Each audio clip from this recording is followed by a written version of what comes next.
Capítulo 4. Sujeito passivo. Seção 1. Disposições gerais. Artigo 121. Sujeito passivo da obrigação principal é a pessoa obrigada ao pagamento de tributo ou penalidade pecuniária. Parágrafo único. O sujeito passivo da obrigação principal diz-se: inciso 1. Contribuinte, quando tenha relação pessoal e direta com a situação que constitua o respectivo fato gerador. Inciso 2.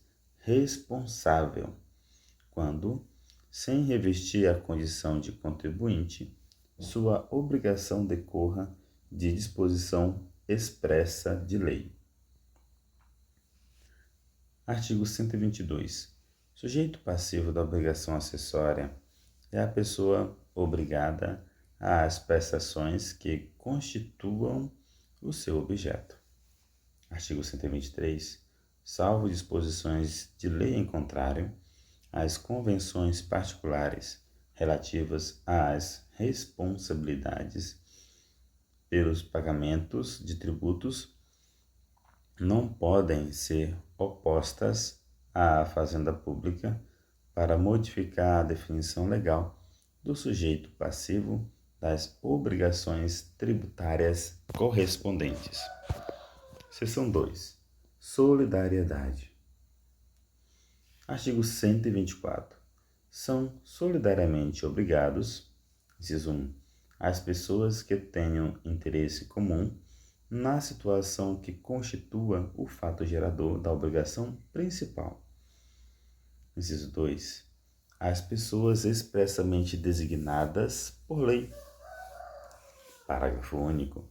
A solidariedade referida neste artigo não comporta benefício de ordem.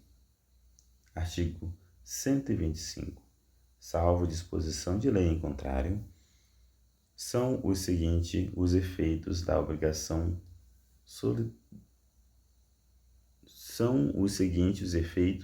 solidariedade. Inciso 1. O pagamento efetuado por um dos obrigados aproveita aos demais. Inciso 2. A isenção ou remissão de crédito exonera todos os obrigados, salvo se outorgada pessoalmente a um deles, subsistindo, nesse caso, a solidariedade quanto aos demais pelo saldo. Inciso 3. A interrupção, a prescrição em favor ou contra um dos obrigados favorece ou prejudica aos demais. Seção 3. Capacidade tributária. Artigo 126. A capacidade tributária passiva independe, inciso 1, da capacidade civil das pessoas naturais. Inciso 2.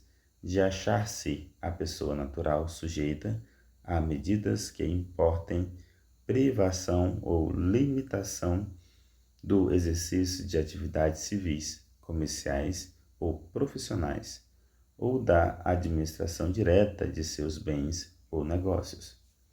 Inciso 3. De estar a pessoa jurídica regularmente constituída, bastando que configure uma unidade econômica ou profissional. Seção 4. Domicílio tributário. Artigo 127. Na falta de eleição pelo contribuinte ou responsável de domicílio tributário, da forma da legislação aplicável, considera-se como tal. Inciso 1. Quanto às pessoas naturais, a sua residência habitual, ou, sendo esta incerta ou desconhecida, o centro habitual de sua atividade. Inciso 2. Quanto às pessoas jurídicas de direito privado ou às firmas individuais, o lugar de sua sede, ou em relação aos atos e fatos que derem origem à obrigação, o de cada estabelecimento. Inciso 3. Quanto às pessoas jurídicas de direito público, qualquer de suas repartições no território da entidade tributante. Parágrafo 1º.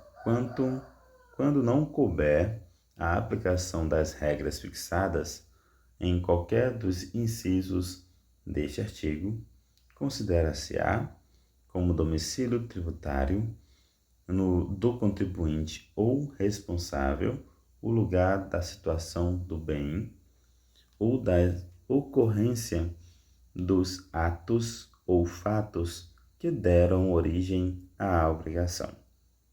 Parágrafo 2º.